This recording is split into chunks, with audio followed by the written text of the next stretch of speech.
StrangeCast, Player One vs. World's Life is Strange podcast. I'm one of your hosts, Adnan. My co-host Adam is here. Adam, you here? I'm here. I failed working at a bank, and I'm back to being a chef. Yeah, that's basically before we started. That's been like an hour and a bit of our conversation. So we've now started to record, and I've had my own things happen in my life. So, big change in terms of the topic because we kind of talked about it last month in terms of what we're going to do. Come on to that in a second. But in the meantime, as always, if you are new here, do please consider dropping us a subscribe, turn on notifications, and like the video and share it with your friends. Helps keep up to date with our channel, helps you support our channel. And also StrangeCast is available on all podcast services. So you can find us on Apple Podcasts, you can find us on Spotify with a video version. All podcast services were available. So do follow us on there and just subscribe because it helps keep up to date if you watch our show. And if you are on YouTube as well, as I said, do consider subscribing because about 50% plus of the traffic comes out from non-subscribers. So if you are finding yourself here regularly, do just drop a subscribe. It helps us build our numbers, if anything. Yeah. So yes, Adam, yes. So we were meant to be doing Steph's story review, but I've had a long week. Yes, I've had a month. Let's just put it that way. So apologies about that. I'm going to commit myself to the next episode to have Steph's story done because I think we'll have time for that. But I do apologize because I did say that we wanted to kind of do it early. I will say this in your defense. Like, in your defense, I listened through Steph's story, but now that I worked in a corporate office for 8 days, I had more time to be listening to podcasts than I did in like a corporate office. It was weird. Yeah, it's like I put my toe into your waters, and I'm like, yeah, I get why you weren't able to like listen to it yet. It's just like it's so weird how less freedom you have in corporate offices than you do in restaurants. Yes, you don't have much freedom. Even like when I'm on my commute, I just can't. I just don't want to sit there on my commute and then listening to Katie talk because it's like I want to sit at home and do it. I was driving to like where I was, and I would be in silence. Like I just wanted to be like, okay. Like it's just kind of like building up myself, like no music, just kind of like I drove in silence. Oh mate, I've got to that point now. Like if I'm on public transport, I don't sometimes listen to music. I just have my headphones in, but I don't listen to music. So I'm just like I don't know what it was. I don't know why. It's just kind of like it is what it is.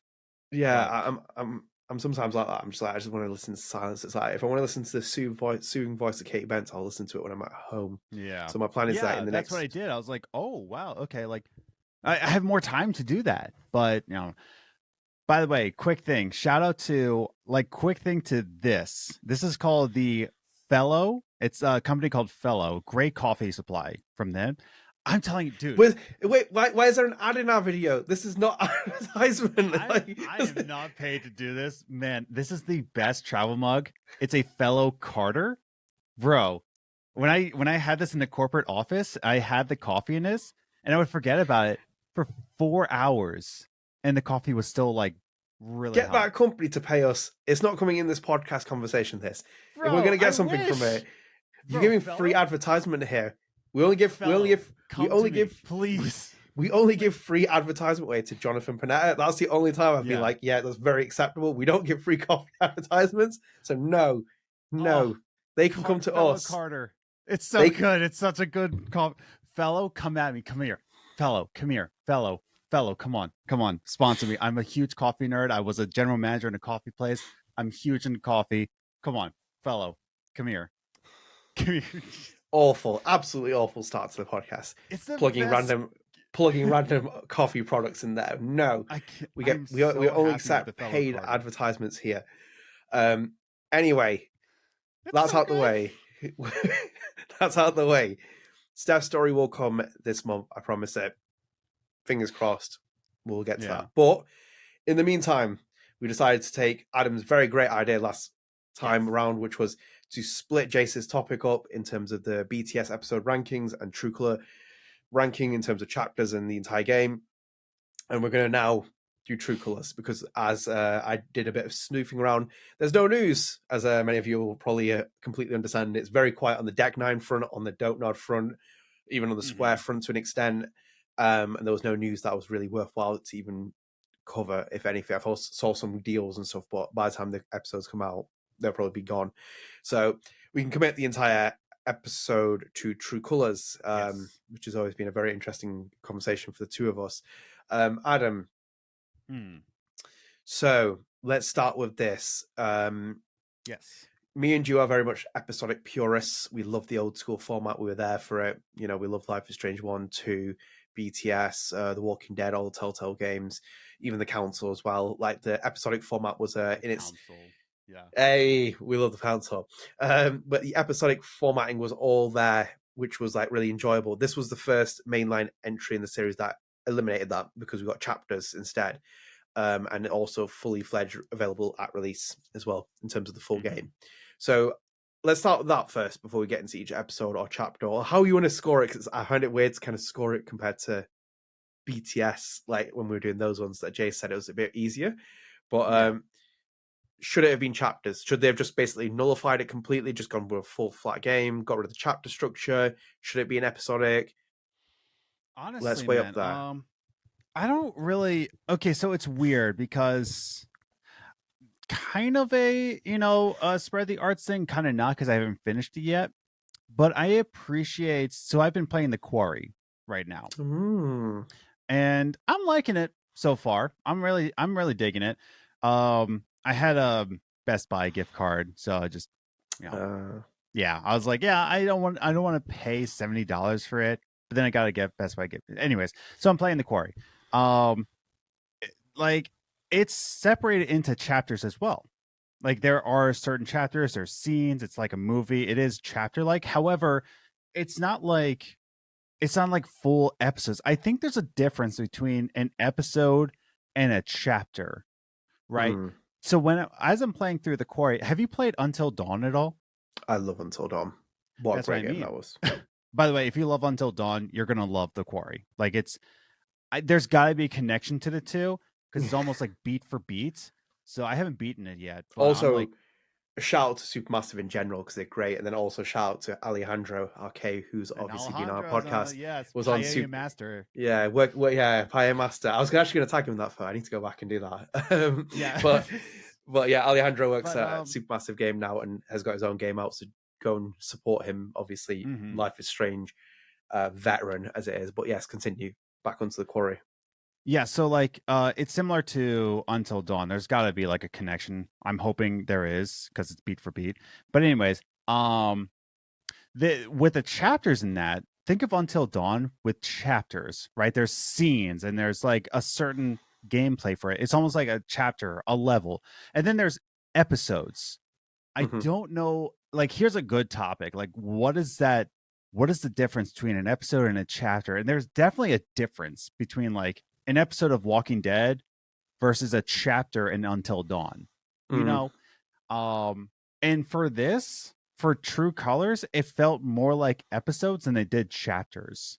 And I think an episode is more of I think each chapter in this game is what, like an hour and a half, 2 hours. Yeah, I think like, is it like maybe episode 3 or 4 round about that? There's something like, there's one chapter which feels a little bit shorter, or it might have just been that I was blitzing through a bit faster. But yeah, I would say that I'd give it more or less the same episodic time frame. I think most of the episodic games were like, so it's about 10 to 13 hours to beat between 5 chapters, so that puts it around like 2 hours each episode. Yeah, and I think that's where it comes into. I think an episode is like almost like a mini game, like a miniature version of the game, whereas a chapter is a level design. Like you are in a level, and you're not necessarily enveloped into something. I think that's an interesting thing to think about now that I actually said it. It's like there's definitely a difference between chapters and episodes. But they say chapters in Life is Strange True Colors when for sure it feels like episodes. And I don't know how to define it. Like, what do you think? Yeah, it's interesting you mentioned all that. How's before I say my thing, how's the former WCW champion David Arquette in The Quarry? Oh, he's so far he hasn't had too much of a big part in it, but the part he did have, he's great. The whole cast is actually really good, dude. Like each character in there are certain personality traits if you feel for those personality traits. When there's someone being like a brat, listen, there's a character in there that's a complete brat. Maybe I set her up to die. Maybe, maybe. Who knows? I was like, oh no, like, oh, I wonder what's in this trap door. Oh, there's like two options. I was like, I think you should check out the trap door. That's just my opinion. And I was like, oh no, there was a monster in there. Oh, I just, oh no, I tried to save you, but you died. Anyways, so I love it. I love the quarry. It's good. If you like Until Dawn, I think everybody would like the quarry. I don't know if it's worth the price point of $70, but I'm not a game pricer. Yeah, we'll come back to this conversation because obviously yeah, definitely. Sorry, yeah, but like no, that the point I was trying to make is that like when I'm playing the quarry, it feels like chapters. Yeah. When I'm playing like True Colors, it feels like episodes. That's the point I'm trying to make. Yeah, no, completely understand that because I love Until Dawn and I probably will pick up the quarry when it's cheaper. That's my kind of like thing off it. Oh, pick it up when it's like $30 too. Yeah, $30, I'll pick it. It's definitely worth. I wouldn't be surprised if it comes to PS Plus though. That's kind of what I'm hoping for. It's something, there'll be something that gives that. But in terms of True Colors, it's a bit weird one because it's like in hindsight, like I feel like they did it because they kept the chapter thing in place and kept it at 5 because the other Life is Strange games had done it. And for me, chapters are very different from episodes because the chapter thing that always comes up with me and it always pops up in my head is Tarantino films. Like you watch a Tarantino film, it's split into chapters. And I think like they would have, I think personally, it would have been better if they had just basically done episode 1 and 2 as a chapter, episode 3 and 4 as a chapter, and episode 5 as a chapter. And be like, we've got beginning, middle, and end and a bit more clear cut distinction with it. Because like the chapters aren't substantially wholly kind of like filling with True Colors. This is one of the issues with True Colors, and I've always had to repeat this. Anyone who's new as well, I don't hate True Colors. I don't heavily dislike it, but I'm critical because it does certain things that I didn't agree with, and especially in hindsight, and also in terms of conversations I've had and from what I know from sources and stuff, like the way the development changed and the way that the story is positioned. It's just not. It played it too safe, and you'll find my Force Awakens thing will come into this as well. When I mentioned Star Wars: The Force Awakens, is that my little theory, which I'll probably mention at some point down the line in this podcast. But back on actual True Colors, yeah, like there was an issue of like I just don't know how you'd handle it. I think they should just basically have made a full-on AAA game, which was what is kind of pitched as, with a full body mocap, and then just got rid of the chapters and just done it as a full story. It didn't really need it. It was like kind of like it was like interruptions. It was like, but you can come back to it whenever you want to play. But it's like, yeah, but most people with the kind of like, even with Netflix, when they've done it, it's like they give you all these episodes, bang, and everyone just watches them in one sitting. And like that's an issue with it. So it's like I kind of want to I kind of wish they would just gone one direction, if anything. Yeah, like I think it was at the end where like, oh, like here's what all the choices you've made, and that what's made it feel like an episode. And I feel like if you're gonna go this route, just get rid of like the choice graph, Yeah. I don't know. Like it just it definitely I feel like yeah, just make it a whole big game then. Just like make it a long standing game where it's just like I don't know. I don't know how to put it. Yeah, because it's the first of the series to be fully fledged and like released in one go, but it just felt like it was hanging on to its identity. It's like, yeah, identity is a good thing, but sometimes you have to take that risk where it's like, I'm gonna get rid of it completely. And it's like that would have been better. Like that now it like even more so it has like a chapter identity. This is why like I'll compare it to like Life is Strange 1. It's like, oh, the Max and Alex similarities, the story beats and stuff. It's like it's too close. It's like just be experimental, change a little bit. Like, just go with maybe a different kind of chapter structure, or just go fully fledged. If you don't want to go episodic, then that's that. Like episodic would have been difficult. That's the thing in the nutshell conversation, because the entire point was that it did a mocap with it, and like that would have been just a nightmare to kind of do it. Like the quote unquote limitations of the earlier Life is Strange games, they could record an episode, and I think that worked as well. I'm like kind of like looking back now in games, I think an episodic game would work and being very simple. Look at from what we can tell so far. Like none of those Don't Nod games that are in the pipeline are really AAA games unless they've got a publisher supporting it. Like they are basically AA games because Don't Nod's funding them.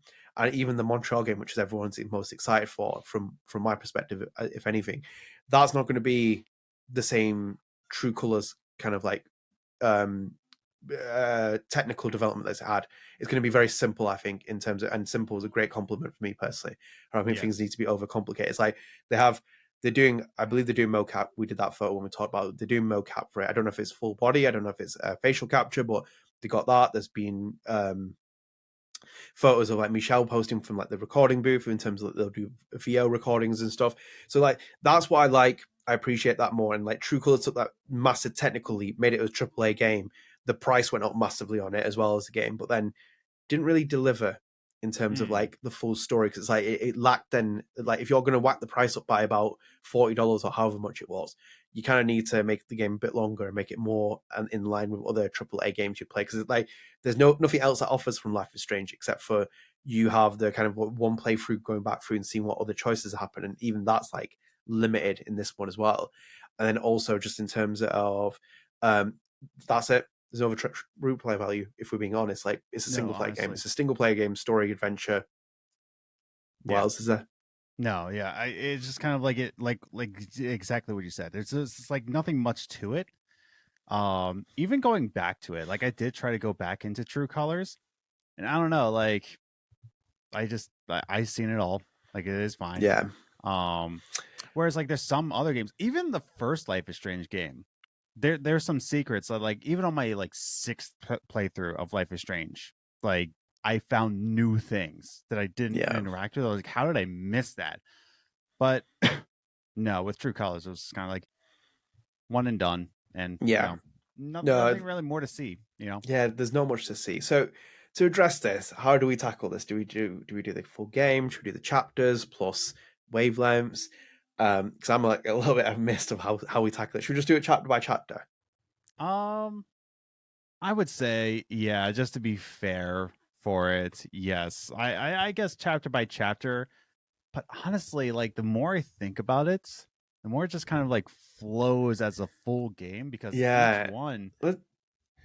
Let's do chapter by chapter, but then let's tackle some certain points in each one. I think that would probably be the easier way of doing it. Because my first issue with it, if anything, in terms of chapter one, was the fact they gave away Gabe's death very early on.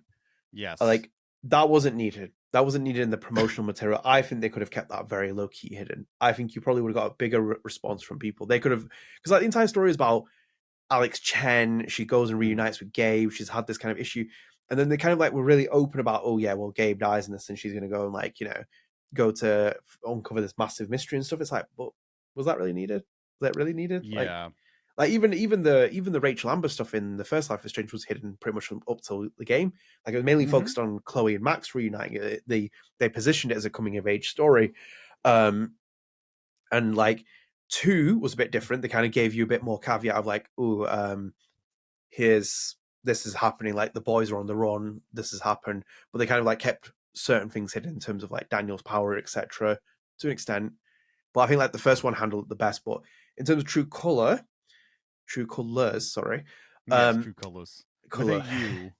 I would put a U. God damn it. I was like, why is this? Yeah, it annoys me every time I see about a U. But anyway, True Colors. I didn't like the fact that they gave Gabe's death away very early on. I was like, it kind of like, because I was waiting the entire episode. I was like, when's this man going to die? And then he gets hit by a boulder. I was like, oh.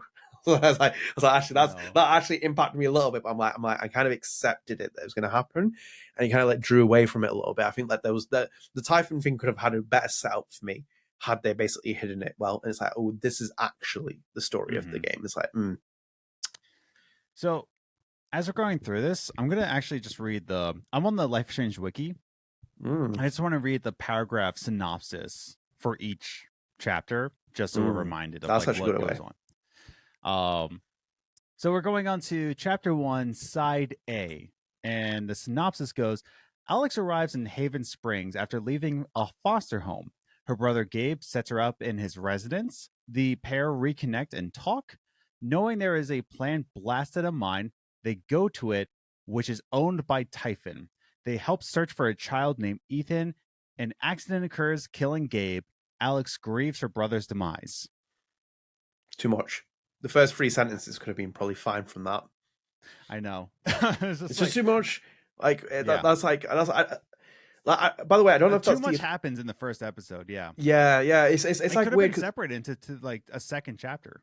I agree with that. Like, there's a more substantial meat that could have been placed in the episode because, like, we've always talked about the L-shaped town. Yeah, it's cool. It's kind of like gives you time, but it's like it's limited. It's an L-shaped town, and again, Yes.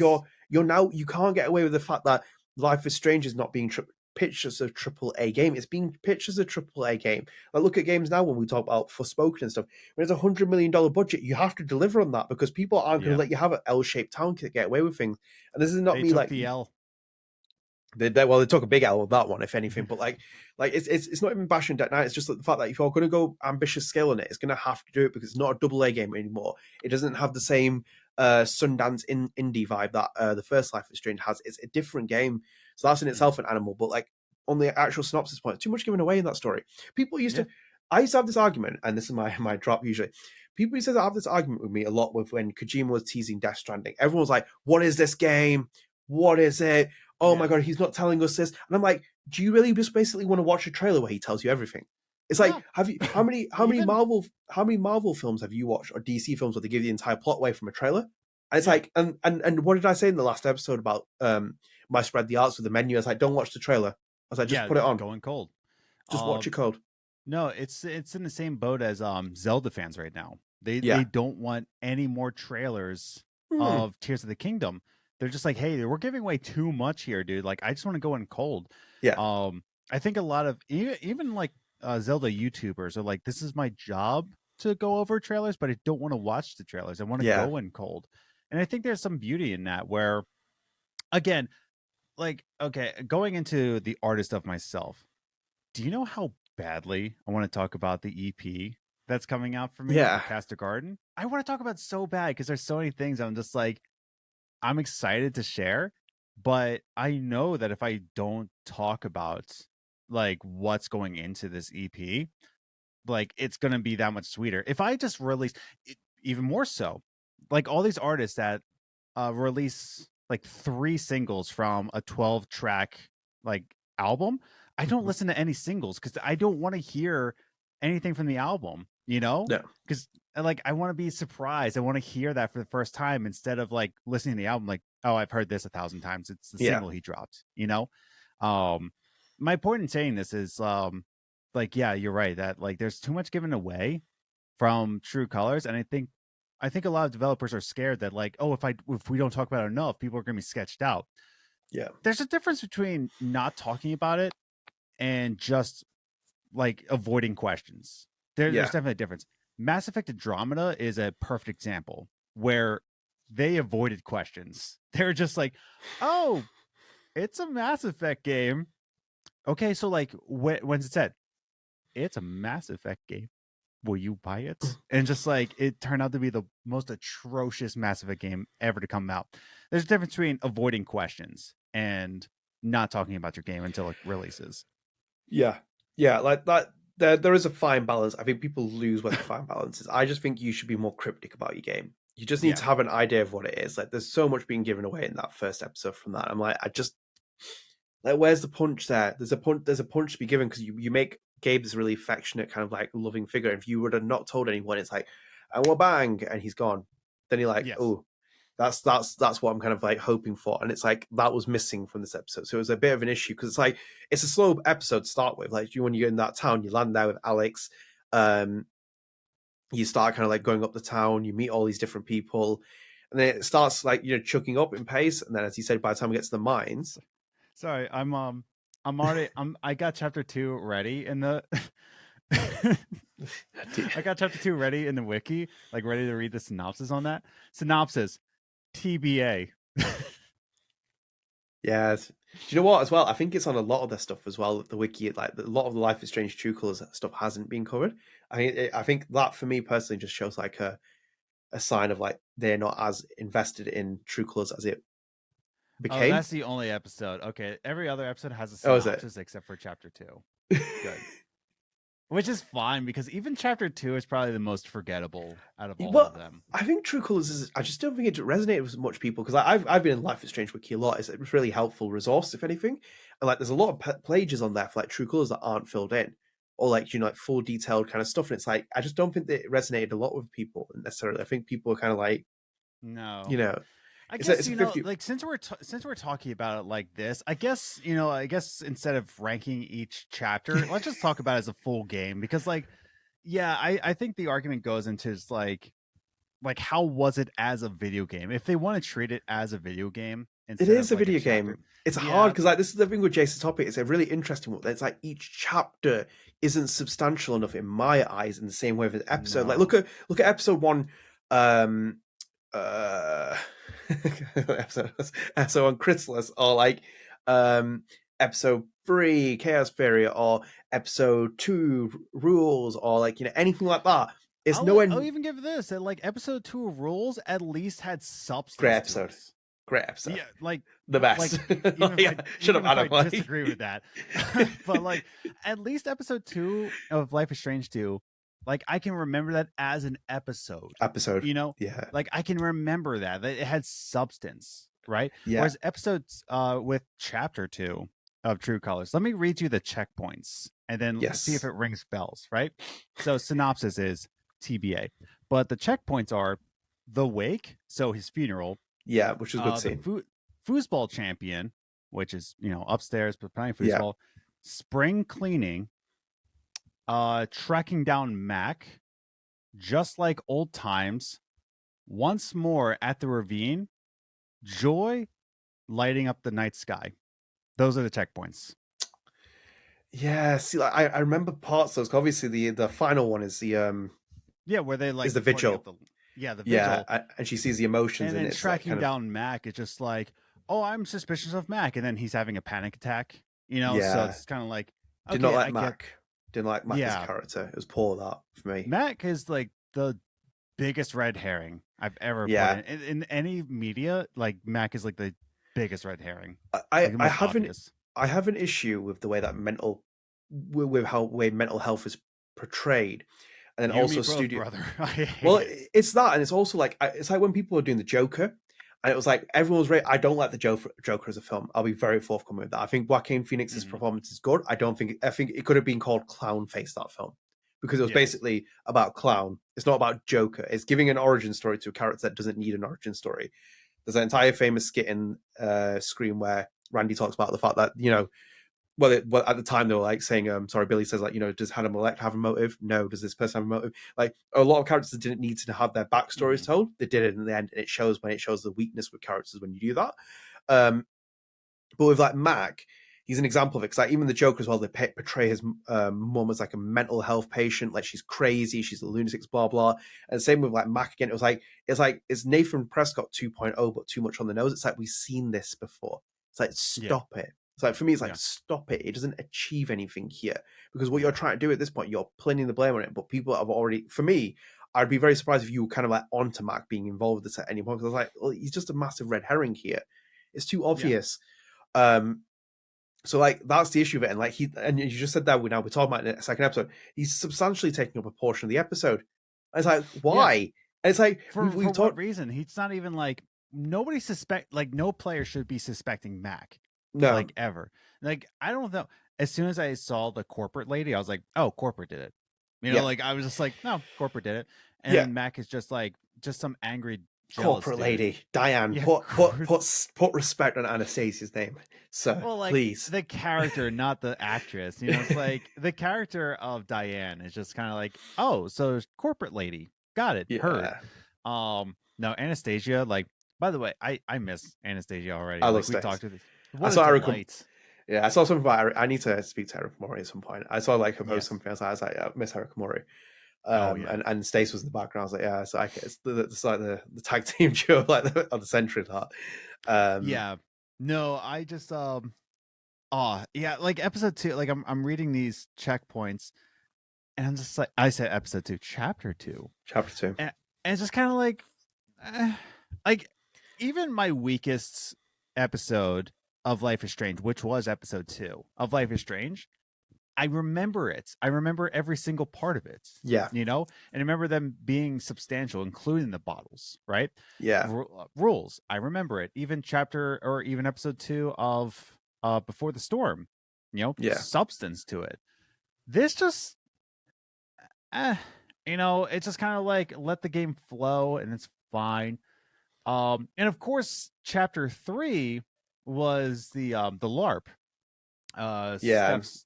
So the synopsis on that because was sorry, in between that before you say it, because like if you're talking about like when you've mentioned it there, because it's like you said you remember the full points of the story of like those different episodes and different Life is Strange's.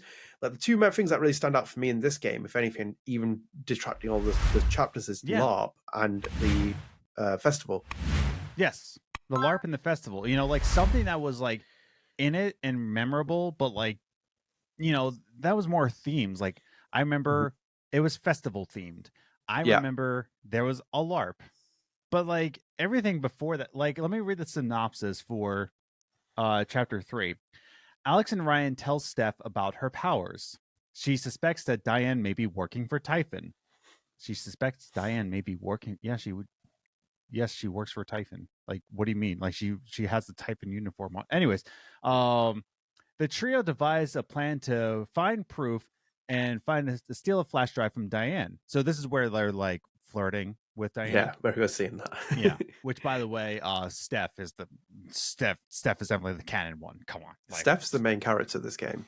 I've told you this before. We'll come to that for a second.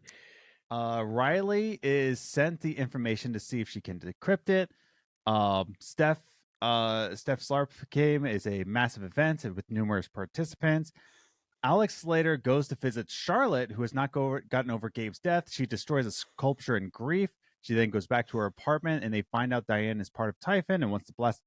And the blast was intended to cover up another blast.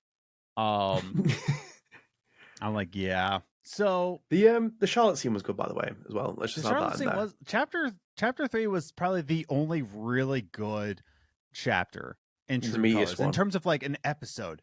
That was an episode. Like the checkpoints, there's only 5 checkpoints. It's a simple plan, which is with Diane, readying for battle, which is like getting dressed for the LARP, Thanor Monster Slayer, Mother's Dilemma, and Rhea. RHEA, Rhea. So like that project name Rhea. So like there was actual substance and mystery in that chapter. And I'm just like, yeah, that like the climax of the story should be there, but it shouldn't be the only thing there. You know? Yeah, I like agree. That's just it. It gives everything substance, presence, flavor, but it shouldn't be the protein of the story, you know? Yeah. That seems like the most. That seems like the most likely one to be by definition an episode. An episode, yes, I agree. Yeah, because like the contents are there for you, as you said, but like as you said, it's it's just it's a weird one, True Colors. Like, cause I find it so hard to kind of like so basically, for anyone who's new and kind of like repeating things, True Colors like left me a little bit mixed in terms of like the way I felt about it, because I feel like it borrows too much from Life is Strange 1. Yes. So my theory has always been that I've always said like it's a Force Awakens moment for the series, but it's like we're going to give it a soft reboot. Bring J.J. Abrams in. It's like basically like there's if you ever watch South Park, you see it where he just read as the national anthem. It's like bring J.J. Abrams in. It's like he can save the country, he can save the franchise, he can save this. It's like, and this is what it felt like. It was like we'll go back to Life is Strange 1 because people didn't like Life is Strange 2. And when I say people didn't like it, there was like a very split feeling towards it. And I've always said with Life is Strange 2, you'll enjoy it at a certain point in your life. For me personally, I think that's how it feels about it. But it was different. Yes. It was meant to be different.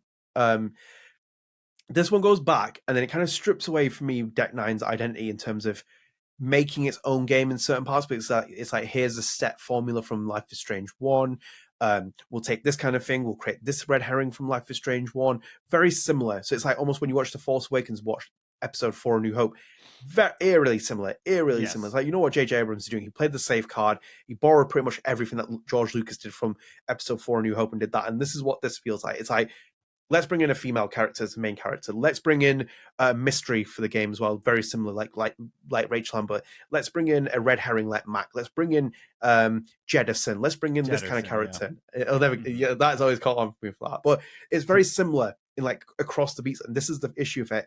And like my belief has always been that I think that Steph was the main character originally of Life is Strange, quote unquote, 3 as it is, because look at the way Steph is positioned in the story. Like even now as well, more time that passes on, we just had a prose novel. Why is Steph the prose novel?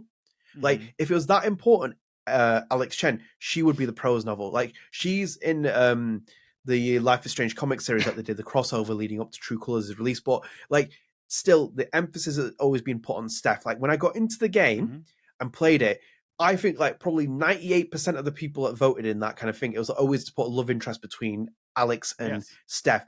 Ryan is fully third wheeling there. Ryan is great in certain points. I do really enjoy him a lot, but he's not as prominent as a love interest for this story because it's very LGBT plus heavy. Life is Strange, so it's obviously going to lean more towards this in the sense that there's going to be a love interest between Alex and Steph being made. But Steph just positions herself in the story where she's like almost like she wants to be the main character and she's kind of like just being ousted a little bit. Like, and you play the game and there are moments where it's like almost like Ryan is like overbearing as well over her position in the story. It's like she should have been essentially either the main character or the secondary support character, the really big. She should have been either Chloe Price or Max Caulfield. That's for me where I see with Steph. And that's where I have like a niggling theory with like things that I've heard as well, and from what I know, and also just the way that the game is structured, it feels imbalanced in parts. So it's like that's where I stand with it. Like it almost feels like, in an essence, Alex Chen could be secondary to Steph, but it's a weird one. But that's like kind of like to put the rant in there. I completely lost where we were for the conversation, but it's like that this is like one of the many issues with Life is Strange True Colors. It plays a safe card. This is my main concern because I remember playing it, I was hyped for it, I was getting excited for it, etc. And I remember playing this game and I was like, there's something just not sitting right in my heart. I was like, it's just not letting me accept Life is Strange True Colors. I was like, what is it? And it's like when I got to the feeling of that and realized where I was coming across, it's like that was it. That was it. And that's why I feel like this is it just plays too safe in terms of the story it's telling, the chapter structure. It was basically like a kind of like a screaming letter of like, oh, Life is Strange is back in that kind of like quotation. It's like we're back, we're going to keep doing what you like and stuff like that. But I think like it shows as well with the where the series is at now. I think it's in really big limbo land, if anything. Personally speaking, I think the series is in a limbo land. Like, how many people really talk about Life is Strange now? Not much, and unfortunately, because like I think there's a lot of faith lost in the series after Life is Strange True Colors. It's kind of like, okay, where's the series go from here? Whereas at least like with Assassin's Creed, yes, trust has been lost with Assassin's Creed. Like, at what point though, lost. Adam? At one point. At one point. But that's at what point I said not at one point. I said at what point. There's many points that series has lost trust, but no, like, I get what honestly, you mean. I would say it's been lost since Assassin's Creed Unity in my argument. But like at least there's potential for that series to go. Like, don't do the Animus stuff. But you just do like history of assassins. Like now they have like 5 games in development for Assassin's Creed, and it's all like in different like feudal Japan is one of them. And it's just like, and that's the thing. At least we've lost faith, but at least there's somewhere to go with this series.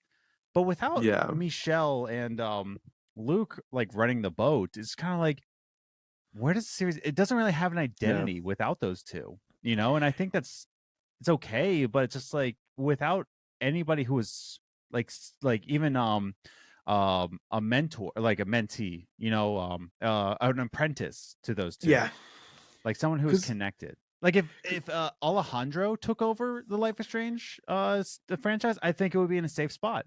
I think it'd be very valuable because like that's the big question I was literally just thinking of when you were saying it to me. It's like, because this is rotational for like Deck 9 for the minute, because it's like Zach Garris was directing this game. Zach Garris doesn't work at Deck 9 anymore, or he does, but he's also like I think he's like senior vice president of like Telltale Games or something like that. He's working on Expanse with them. It's like Web Pickers Guild got moved into the performance director role, which they needed for that. Chris Floyd left the studio in between that because he had his own direction, and he didn't necessarily, for my opinion, not his words, but he didn't agree with the way that Deck 9 is going. He wanted to be like smaller, independent, hence why he went and worked at his the other studio that he did.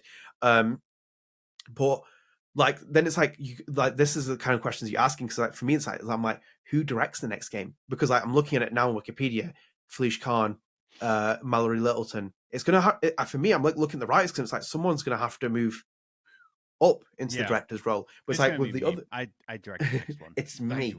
But then you look at like Life is Strange 1 and 2, it's like it was a core Dontnod team. It was like you had Raul and Michelle as a director, you had Luke as a producer in the games, you had the Alejandros who were like working across all the different projects. You had a core team, and the team keeps changing, and then directors keep changing. It's like, where does it go next then? It's like, where do you go next? Do you go with Alex Chen? Do you go with a new game? Will you capture people's imagination the same ways?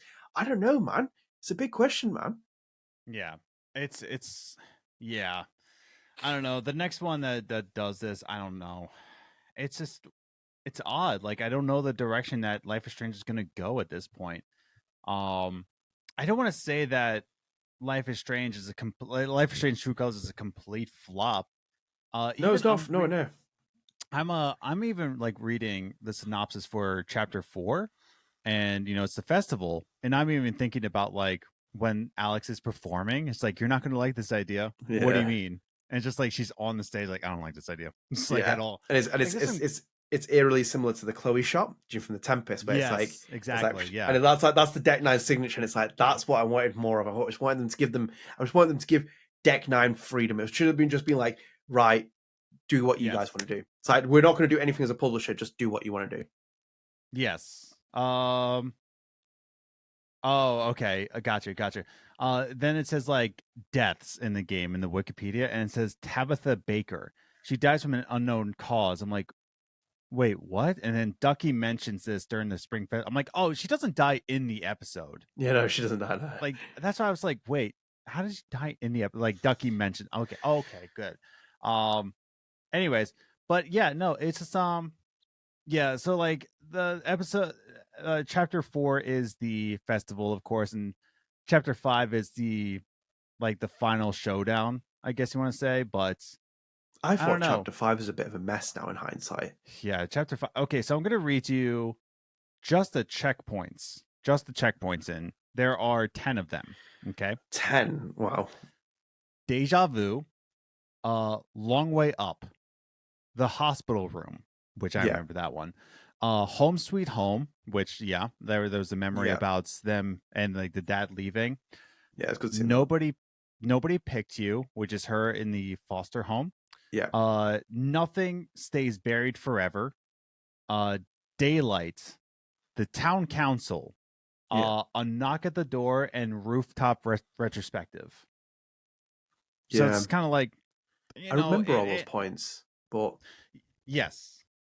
That's what I mean. Like, there's a little. It's a bit much, and I feel like if it was just like just a giant game instead of like breaking into chapters, and they didn't have the if they didn't have like the red tape of chapters or episodes and just made it a game, like just saying like, oh, this is level 10, I think there would have been more substantial to those. But because they felt like this idea of like, no, we're gonna release it all at once. But they're going to be episodes. But they're not going to be episodes because they're be chapters. But they're going to feel like episodes. It's just like, there was no identity to True Colors except for the IP and like the gameplay, No, there wasn't. Like, I would have preferred them to have like scrapped all the chapters, then just done it as a fully fledged game. And if you wanted at the end of the game, at the very end, you could have put all the choices across every episode. Yes. And it gives you a full clear of the kind of like the infographic. It just seems a little bit like, as you said, that 5th episode, there's so much stuff that happens in it, and it feels completely imbalanced at points. It's just like, it's slow, it moves fast. It's like we're exploring this part of the kind of like Chen sibling relationship, the father, the mother. It's like, am I really interested at this point? Is that not just rehashing the Max and Chloe mom and dad kind of relationship again? It's like, what is it adding at this point? Because like, look at it this way, for example. Let's just take it this way. It might sound like I'm being a bit too critical of True Colors. True Colors' relationship, especially with the dad, the Chen siblings, and their father relationship, is like, it's like, oh yeah, we lost our dad, we lost this. He's he disappeared. It's kind of like going through that. Oh, his the mum's had like a tragic incident, and there's a big infinity with Life is Strange and parental figures, especially the father side more than the mother side. I'd argue to an extent. Imbalance, but like, what does that serve in purpose? Because like, look how it's worked at that point. We're at episode 5 and we're learning all this, but then go to Life is Strange 2. The entire stuff about Esteban and Sean, he's like literally there almost in every other episode, being like, Sean, you need to do this. He's carrying your journey. And then you look at Before the Storm, the center of that story is Chloe and dealing with the grief from William Price's death. And it's like the way that he turns up and you have those scenes. Again, very poignant throughout the entire story. Life is Strange 1, very poignant again, because you have more minor stuff between Max and her mom, like, you know, over text and stuff, but more so the William Price thing. It sets up to it. We know who William Price is. It's the kind of the first part of the relationship is a Max and Chloe's relationship fracturing, but also because of like her dad dying, and you kind of hear more about William Price. Then William Price comes in episode 3. Then you're like, oh, it's like, you know, you fall in love with William, you see who he is, you have a feeling towards him. There's more balance, but then this one, it's like, yeah, we learn about Alex's past, we learn about Gabe's past, we have all this other stuff happening. But then episode 5, then we get the entire family dynamic start unfolding. It's like we're at the finale here. Yes. And I know why they were doing it, because they were trying to work it into the story dynamic with Jed being responsible for Papa Chen's kind of like demise. Yeah. But it's like too late for me, that. Yes. Mm-hmm. Too late for me. Yeah. No, I just I used to say this is one of my favorite Life is Strange games. I did, like when it first came out, and I stood by that, by like what I felt at the time. Like I still stand by it, because like it was still like a really nice. It was a nice game for a time in my life where I was like needing comfort. But you know, looking back on it and having some time away from it, it's just kind of like, I don't know. There's not a lot of substance to it. I'm more willing to replay the first Life is Strange than I am willing to replay, because I'll be honest, I tried replaying the first True Colors. I tried replaying it after reading Steph's story, and I played the first chapter, and I was just like, it's hard, isn't it? It's very slow paced compared to like Life is Strange, the first one. Like it's like Life is Strange can be slow, but for the most part, you know, it actually has substance, versus True Colors. I couldn't. I really couldn't. I honestly couldn't. It's not a terrible game. Again, by that, it's a good game. But it's like, let me just like read this out, because I'm just looking at Wikipedia now. It says like one sentence where it says critics praise the game's characters. Yeah, I'd agree with that to an extent. I still think some of the characters are debatable, but that's fine. Writing, yeah, I think it's good. I think it could be stronger, but yeah, I think it's good.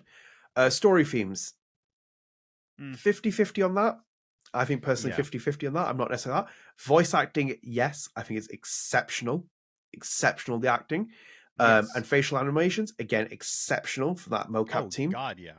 Yeah, so those two, for me, have always been the strongest suits for True Colors. I think that's what excels the series, if anything. But then, the second part of the sentence, but criticize its short length, yes. Its pacing, yes. Repetitive environments, yes, and lack of impactful choices, yeah. Like even right now, again, I haven't beaten it yet, but like even the quarry, like has different. You're still in the same camp, you're still in the same quarry, but there's new environments, you know, that you're going on to. There's a different setting, whereas True Colors, it was the L-shaped town. Nope. With chapter 2. Oh, we're doing it. Oh, chapter 3. It's the L-shaped town, but with decorations on it. Ooh. Yeah. And it's just like, okay. Like, I don't know. It just kind of got repetitive. Yeah. And because it was just a small town that you couldn't really explore. Yeah. You know? Once you've been somewhere, you've been there. And that's it. Yeah.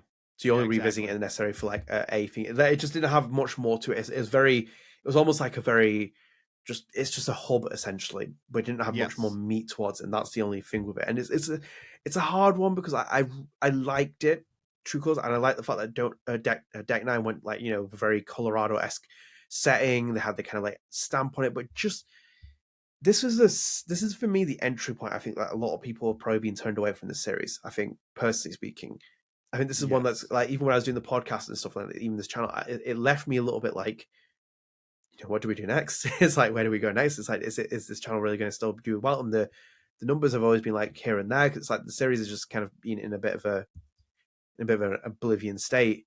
But no, I'm just looking at some of the reviews as well, and it just says here as well, like, let me just read you some of let me just read this entire section out, because it'll be positive and negative. I don't just want to skew it negatively. So It says IGN praised the settings of Haven Spring, writing that the game has "quote unquote" arguably the best setting of in any Life is Strange game to date. End quote. Yeah. Okay. Okay. Sure. I don't agree with that, but fair enough. Game Informer liked the writing of the game, stating "quote unquote" quote unquote, True Colors' writing is so strong that it didn't need a supernatural ability to tell the story, end quote. Okay. I don't agree Sure. with that again. The reviewer Yeah. put additional praise on the character of Alex Chen, calling her character one of the best protagonists I've encountered in years. Best in like any form of media? It sounds like it. One of the best protagonists I've encountered in years. I can see where he's coming from. Like I can see that because like she is a strong protagonist. I will say that. I just think Very the writing for Max-esque. her. Yes. Like that's the thing. I just think that the writing for her kind of fell short. Yeah. The performance is because like phenomenal. But performance is great. Yeah, but like you need to write for the character. You don't like it just felt like they were writing for a story, but you need to write for the character. Like you need to yeah. like understand who the character is and how they would portray themselves. Um Anytime I write for somebody, like I have a couple skits that I write for, um I write for the person that's going to be reading off of it to make it that much more powerful. But it just felt like they were writing for writing's sake, and they didn't Yeah. really utilize Alex as a protagonist, in my No. opinion. I think there's more meat to take off of Alex, if anything. I think like she had more meat for it, but like Mm-hmm. it just fell again here. But so Justin Clark of GameSpot enjoyed the story's themes, feeling that some of the game's interactions were "quote unquote" powerful and emotionally resonant. However, he criticized what he called the baseline niceness, describing it as "quote unquote" while comfortable and soothing, borders on disingenuous given the grim emotional stakes. Okay. Interesting. Okay. Yeah. Games Radar's Heather Ward felt "quote unquote" the empathy power opens up a little door into everyday life of small communities, which makes it feel so alive. End quote. She criticized the impacts of choices in the game, feeling that no matter what the player chose, the story did not dramatically change. Yeah, that's pretty much true. Tom Phillips, writing for Eurogamer, felt that the improved character animations and vocal performance contributed to a better game, saying, "quote unquote," the game's writing and performances lift its small town mystery so brilliantly. End quote. See, again, I don't agree with a lot of that. I agree with certain parts of it, yes, but other parts it's just still it's a bit flat in places, Yeah. Mm-hmm. a little Yeah. bit. No, it just fell flat. That's all it's like, and I think that's it. Like it's playing True Colors. Uh, Feels like drinking a flat soda. You know, Yeah, like a the little bit. flavor is there, but like the substance, so like the fizz is just like Yeah, it's kind of dry. You know. yeah, enjoyable. It's like so for me, like if I was going to rate it or anything, I'd be like on a scale, it would be like a 7 out of 10, realistically. Yeah, I would say 6.5, Oh, honestly. bloody hell, you have more real than me. It's usually me that's Yeah, doing this. because like a Uh, 7. So the way I always see things. So the way if you ever watched the Games of Groceries episode, we did movie of course. minutes. Yeah, like movie minutes was we had a 5-point scale. Yeah, It wasn't even like a number. It was avoid at all costs. Pass, just pass on it. Enjoyable, solid, and perfect for us. Um, and I did it as instead of like numbers because it yeah, really is like avoid this, and then like you could pass on it, and then yeah, in the middle was it was enjoyable. yeah, You know, and I would say this game is enjoyable. It's right in the middle of like enjoyable and solid. Like, oh, this is a solid experience. Versus like, oh, I enjoyed this. yeah. You know, Oh, I I get think that. I think that's where I rank it in terms of that 5 point in the Games of Groceries movie minutes. It was enjoyable. I don't think you should pass on True Colors. I think it's fine. If the first playthrough of True Colors, I think it's the best one. Yeah, Second playthrough, you've seen it, you've done it. You yeah, know, there's you not did it. much choices that you can make versus like Life is Strange, the first one. Yeah, I think like I played through that game, but realistically, probably at least 10 times. At least 10 times. And each playthrough, I experienced something new, whether it be a new choice or just something like a person I didn't interact with before. and I was just like, oh, like one of Victoria's friends, like who sits by the tree, and you talk about her mom, like her Yeah. sick mom, like that. I think I played that in my 5th playthrough. I was like, I didn't even know she was here, like, like so. There's like a lot to explore Yeah. with Life is Strange. Whereas True Colors, you play through it once and it's an enjoyable experience, but then it just kind of after that you're done, aren't you? yeah, Yeah. Pretty much gets Whereas out. the You just council, I've been wanting to replay the council like for a while now, because like there's so many things where you can do, and like so many things. It like or blows like my mind. even It's like fix like yeah. some choices where you're just like, oh, that was a stupid move. It's like a game of chess, but with a weird twist. So that's so I mean it's that meat that's been missing in some of these games, and this is the thing with True Colors. It's like yeah.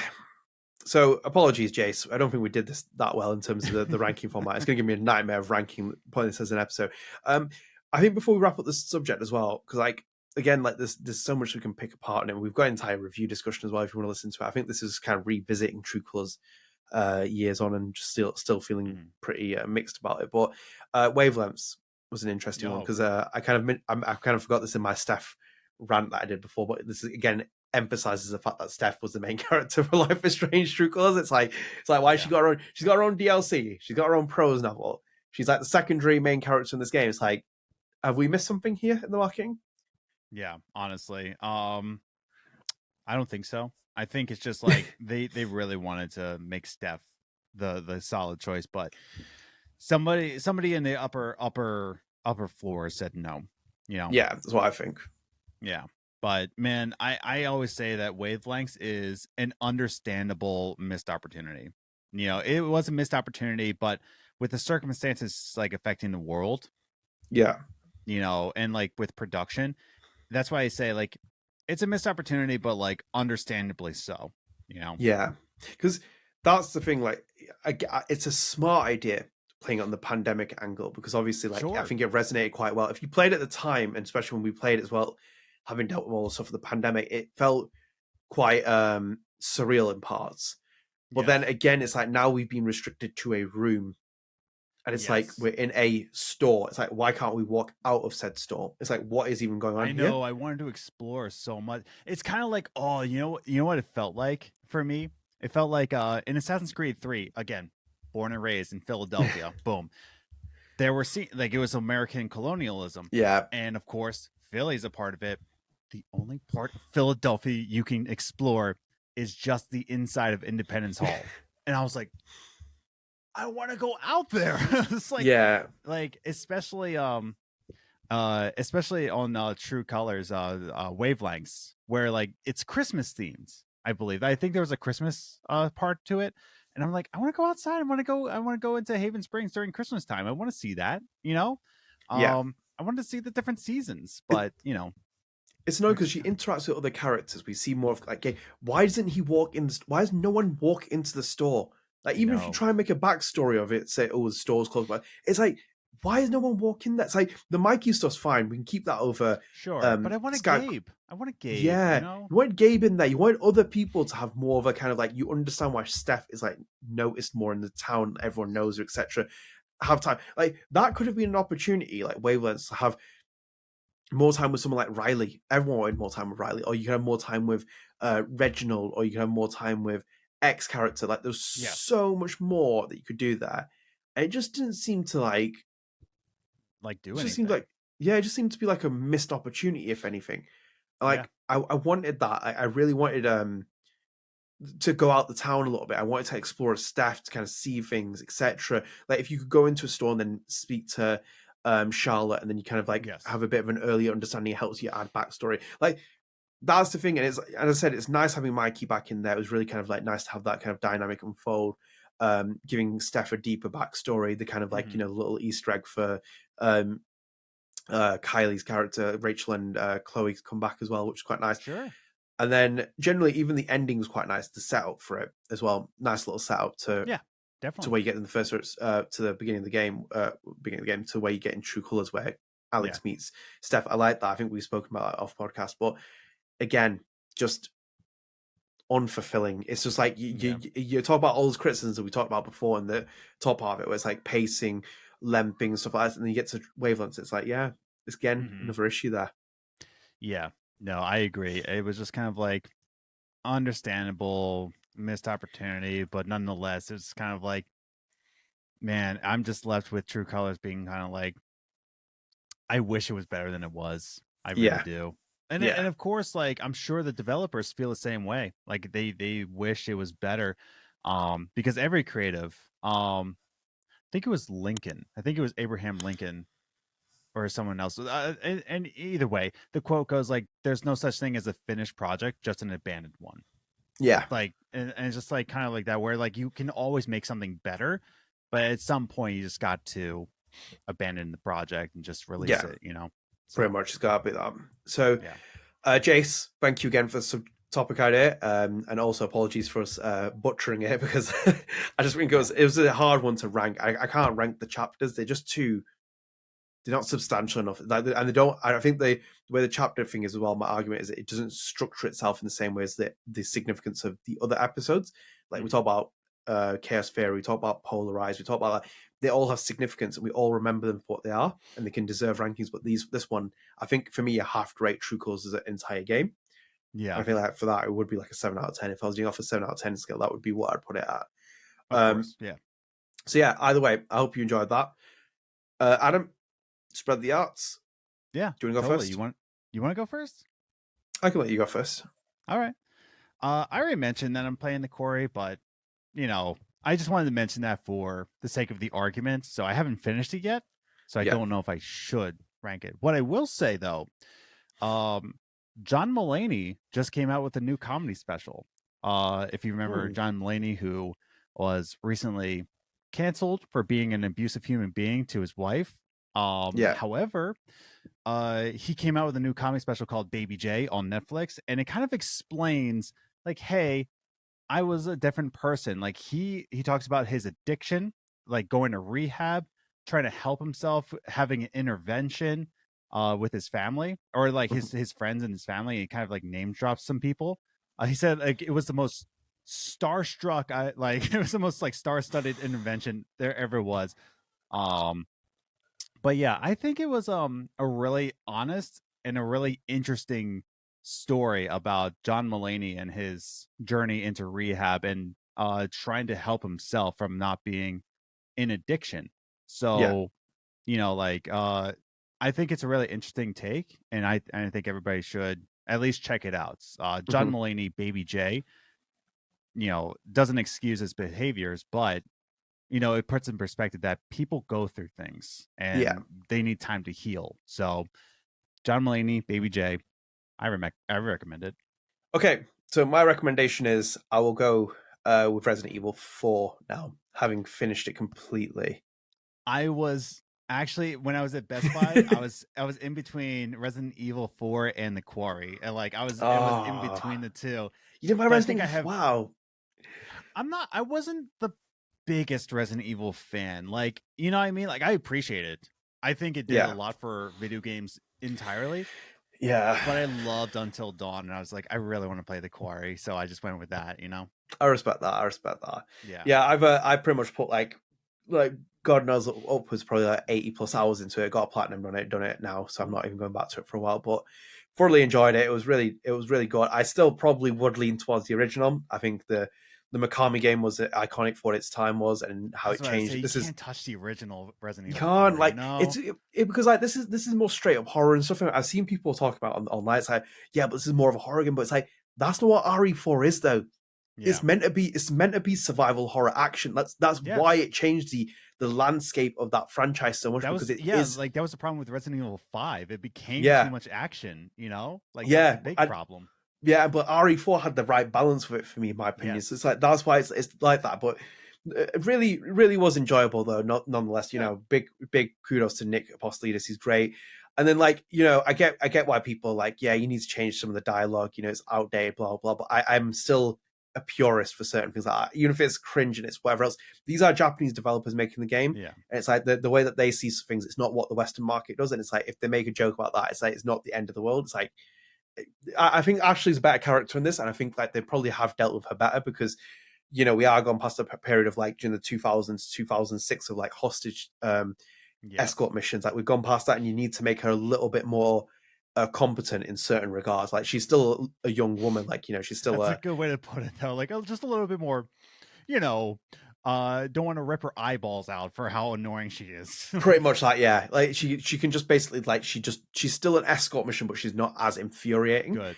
How's the merchant? I heard like the voice acting was like kind of. Well, it's that one. It's that one and Ada, isn't it? Which are the two kind of like those are the controversies I've heard about. Yeah. Like, look, the merchant's voice is very different, and I think like I personally don't think it's as good as the original RE4 one, and I think like in itself the merchant from RE Village is more for me better now when you look at it, because if you compare it to the RE4, it doesn't have the same like he needs that like welcome like voice. It needs that really it needs welcome. Yeah, what are you buying? But this is the problem with it, because like they keep some of the lines, for example, like from the original RE4, like where they're all going to bingo, and it's like they have the kind of like really because like Mikami for me reminds me very much of like Kojima, where it's like they have that Japanese sense of they're Japanese men, but they have a weird sense of humor. So they do like really questionable kind of like lines, and it's like oh, actually, is that funny? It's a bit like it's really cringe, but it's also quite funny. You have it with MGS where Kaz is like, you played us like a fiddle. It's like that's like become a meme, but it's funny though as well at the same time. And I think they do it and they keep it in the game in remake, but they deliver it with a serious tone sometimes. It's like, oh, where they're all going to bingo, and it's like, oh, actually, this is not too bad. But then it's like with the merchant, they've stripped that because he's meant to be like that all the time. It's oh, what a fine item this is, and it's like it's missing from the delivery of it. So my issue is with that, and then I think Ada's the beat has missed a lot on that. Let me just preface this as well. Like, I get the the stuff that the actor has taken as well in terms of abuse and stuff. I'm not one of those people who's going to send abuse someone's way, but I have to hold someone to the candle of performances are performances, and for me that's it's out of tone if anything, and more so as well. Like I was a huge fan of Jolene's work in RE2 remake. And how does it rank with you with the RE2 remake? Like, is it better? Not even in a candle. I'm sorry, Jolene is too good. Jolene is so good. Like I get the conversations of it as well, because like there were people saying like there's authenticity because Jolene is a white woman and Ada is an Asian character. Yeah. Yes. So it's like, and I get that, but at the same time, that's not predefined for me though. I'm fine perfectly with a white person playing a black character in a film, in a VO role, for example, because if you can do it for the execution of the voice, there's no issue for me. Look at the stuff with Laura Bailey and Nadine Ross. It's like, I don't care if Laura Bailey is a white woman. Yeah, if you want to get a black actor in, get it in. But it's like, for me, if she can do a really great performance, she did that with Nadine. Right. No issue with that. So for me personally, I don't think she has the same as Jolene's Ada. But at the same time, there's also arguments. There's a lot of time that passes between RE2 remake and RE4. It's a different Ada. But at the same time, I think if you were to give that role to Jolene, for example, she would have knocked out of the ballpark, as she did with Karen, as she did with Ada before. So it's a little bit flat for me, that performance. It feels flat, and then it's like with Leon as he is, he's even flatter in that game as it is. You need something to kind of like bounce it a little bit. So I'm personally, those are two for me, like really eyebrow raising kind of like criticisms I have, if anything. That's fair. Yeah, more so for that, but in general respects, it's a good remake and a good reimagining. For me, it's not. It won't surpass that original game because of what that first game was in terms of significance and what it achieved. But very faithful retelling, and in certain respects does improve on certain parts of that game because it has hindsight in its favor. So you have the opportunity to fix things which were negatively received. But yeah, it's a really good pickup though. Would recommend. Oh, good. Yeah, I'm definitely gonna get it when it's on like a good sale. Because I'm interested. I love the first Resident Evil 4, like the original Resident Evil 4. I played through that one like at least 3 times. So it's just kind of like, I get it. Like it's good. And I played it on the GameCube. So the pristine edition. Yeah. On the GameCube. But yeah, no, I'm definitely gonna pick it up at some point for sure. Yeah. 4 is like the big one for me that I always remember, and more so now as well. I really like 7. I keep looking back on it now and thinking that game is like really, really just like it's something else now. Like in hindsight, 7 really picked up the pace. 5 and 6 were just kind of like, oh. So when they came out with 7, I was like, oh, what are you doing? But 7, they were like, hey, remember Resident Evil back when it was good? Yeah. Yeah. Here it comes again. Yeah. And it's like, and we're gonna good. Yeah, and we're gonna reimagine it as well. They went down like the Texas Chainsaw Massacre-esque route. They kind of gave it a new identity, a new strip in it. I was all for that. 8 was a bit of a disappointment for me, but I have my own kind of commentary on that. But 4 and 7 are the best for me, and like 4 is like outstanding for me. So it's a 10 out of 10 that game for me. It's a masterpiece. And I think like it's good. Yeah, for me it's good. It's good in the sense that the remake does things that are right, then it also does things that I don't agree with necessarily, but that's probably just from a... that's just the nature of a remake. You know, it's like there's gonna be things you like, and there's gonna be things that like direction wise, like why'd you do that? But you know, that is what it is. Yeah, but... it's a bit of a because I've seen a lot of people talk about with the remake, is like, can a remake be game of the year? For me, it can't be, because it's like you're basically... It's a new game, like but you're technically like using everything that's there. Because like when RE4 is getting loads of 10 out of 10 reviews, it's like, well, yeah, but the original game was probably a 10 out of 10 for a lot of people. So it's like you're not necessarily doing. Enough time has passed where it needs to be modern. Like I think Resident Evil 2, the way that remake was remade. Yeah, I think that stood a chance on like Game of the Year because that was like a whole thing. Yeah, that's whereas Resident Evil 4 remake, it just modernizes it. Yeah, pretty much. Like, it's almost beat for beat. Yeah, it's like very few segments that are like added, but it's like very much beat for beat. But like RE2, that remake was just like it was a different game. Like it was not the same. I would argue that's a remake that could qualify, but RE4, from what I've seen, it's impressive, and from what you tell me, it is impressive. Yeah, but I don't think it's a contender for Game of the Year. I don't think it is. I think it's too similar. This is too eerily. I think if you order it as a thing, and even that's like, it might seem like disrespectful to say it can't be because it's remade, but I think it's too similar. It's kind of like almost. It's like you know what would be a contender this year for Game of the Year is Ollie World. Still, I'm on this train, dude. You haven't played Ollie World, you get on that train. It's going to be Game of the Year this year, guaranteed. I don't care it came out last year. It's going to be Game of the Year this year. So get on that train, Ollie World. Before Elon removed my blue tick, I feel like I got credit for you getting retweeted by Ollie World because I liked it, and so they saw in their notifications. So like that's always what I hold on that. But do you not have a blue tick anymore? Nope, it's gone. Oh wow, I didn't even notice. Like I don't know. Yeah, like, nobody has a blue tick anymore. Oh yeah, look at that. It's gone. Look at that. Yeah, David Abrams doesn't have a tick anymore. Interesting. I'll run to you. Well, basically, from what I've seen, they've restored blue ticks to people that have 1 million plus followers. Because they basically know that people aren't going to pay for it. I'm looking at Curtis Connor right now, who has 1 million followers on Twitter. They're not being verified. Not even interesting. Verified.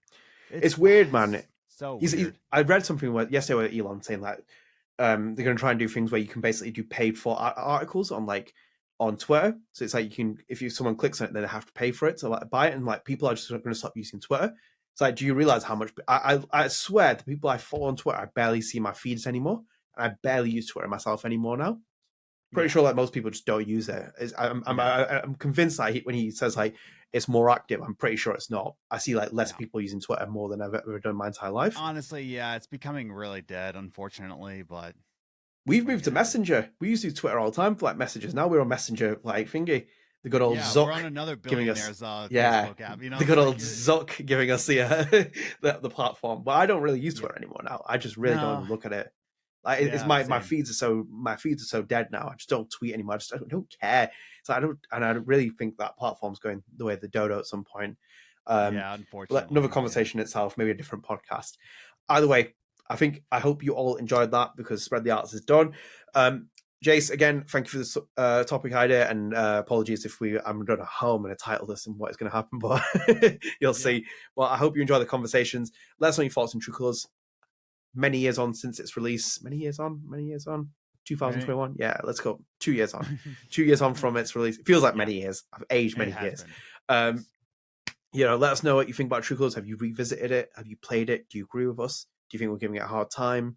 Let us know in the comments. I'd be interested to hear what you think. And if you do have any topic ideas, as I said before in the previous episode, do leave them on our YouTube videos as well, because we will pick them up then. But yeah, as I said, we're done.